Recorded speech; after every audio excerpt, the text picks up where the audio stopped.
Good afternoon, friends. Katrina here with the Gen X Travel Sister. I am coming to you all today to talk to you a little bit about my very first flight. Yes, I know, I'm well aware. I am in my 50s and have never flown on an airplane until this past September. So yes, got that done, got that box checked. We flew out of Nashville, flew into Seattle to catch a ship to go to Alaska. That was so fun. Had the best time in Alaska, so I'll be telling you about that here soon.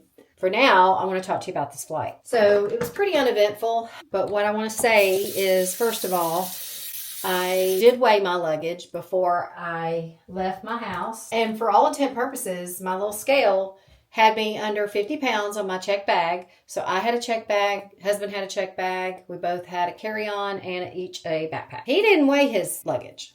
Of course, I don't think he's ever checked a bag. Anytime he's flown, he's always had a carry-on. He didn't want to weigh his bag. He wanted to take what he wanted to take, and boy, did we pay for it, literally. Because when we got there, apparently my scale was wrong, so I was over, and I had no room to move anything around. So we had to pay for 2 check bags, which was not fun, to say the least. So we'd already made up our mind coming back. We had a plan. So anyway, so that was really the only thing that happened on the front end, was the issue with paying for our checked bag. So then we fly into Seattle, no problems, had no issues at all. And then the night before our last day, the cruise ship sends you in Seattle. I don't know about any other port, but in Seattle, the cruise ship sends you a little piece of paper and they ask you if you want to do Port Valet for your luggage. And basically what that is it takes your luggage from the cruise ship to the airport for you. So we did that, and you fill out this little piece of paper and you tell them how many check bags you want taken over.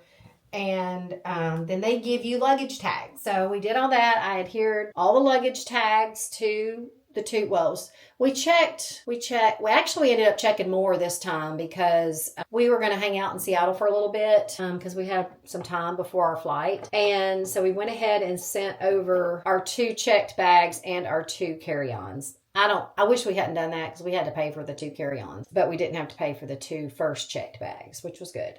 Ended up still paying for checked luggage. Bottom line was we ended up just Ubering straight to the airport and didn't hang out in Seattle. So I think on our part, we should not have done that. But there were 4 of us. I don't even know if all that would have fit in the Ubered. But either way, so they took our luggage for us to the airport. All we had to take with us to the airport was our backpacks, our personal items. So we didn't take anything else on the plane. That being said, I had AirTags in everything we had. All bags had an AirTag in, including my purse. That was great. So then we get into Seattle airport, and we were there for quite a while. We ended up getting something to eat, just different things we were doing while we were waiting in the airport. Well, our gate got changed 2 or 3 times, so that was an experience, running from one end of the SeaTac airport to the other each time they changed our gate. But we did it. It was fine. Everything went fine. So we get into Nashville pretty late. We're over there getting our luggage, and everything comes out fine, and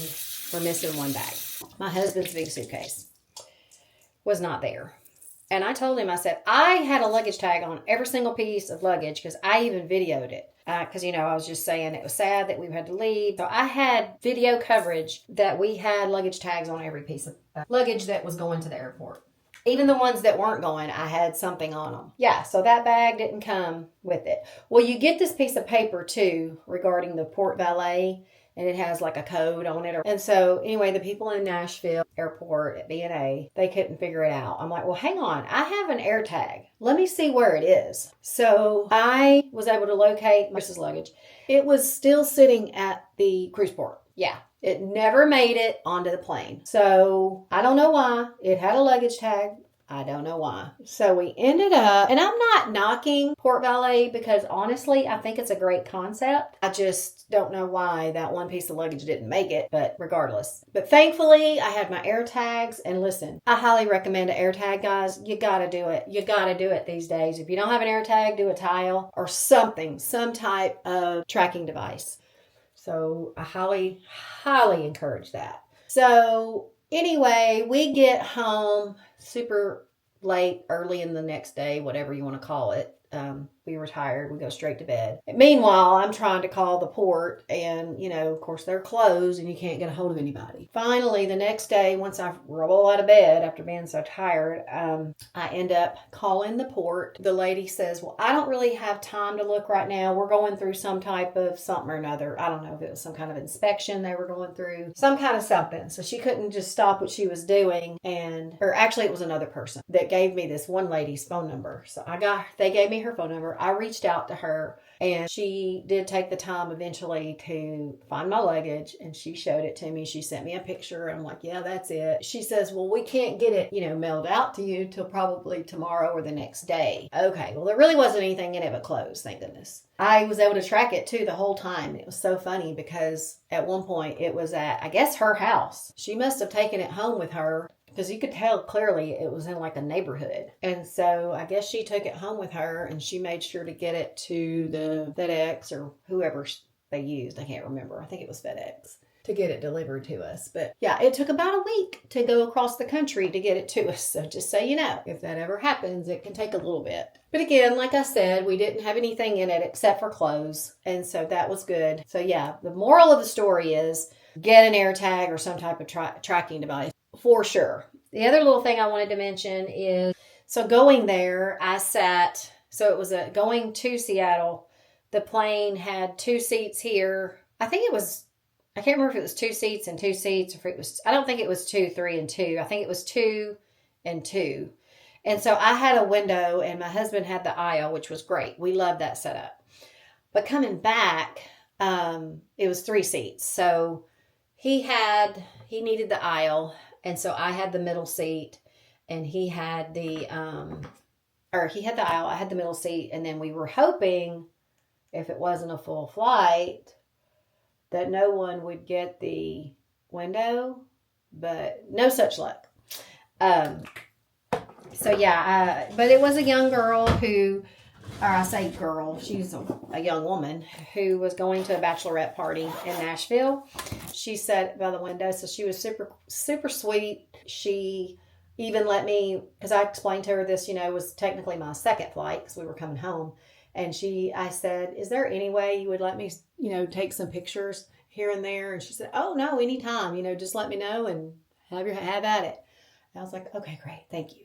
So she was really sweet to let me do that and be all up in her space to take some pictures. But I didn't do much. But yeah, I mainly wanted to get a picture of us coming into Nashville. I thought that was kind of cool. Anyway, so that was another part of it, which was kind of cool. And then I think that's it pretty much as it relates to my flight. But my next time I fly is going to be in March. And we're going to Hawaii. That's going to be, so the first flight was a direct flight that we did, the Nashville to Seattle. So thankfully that was a direct flight. Wasn't bad. I think it was about a 5.5 hour flight. So for my first flight, it was pretty long. I think coming back obviously was the worst, just because, going, you're so excited, you don't even think about it. But coming back was probably the worst just because I was just like tired and ready to be home.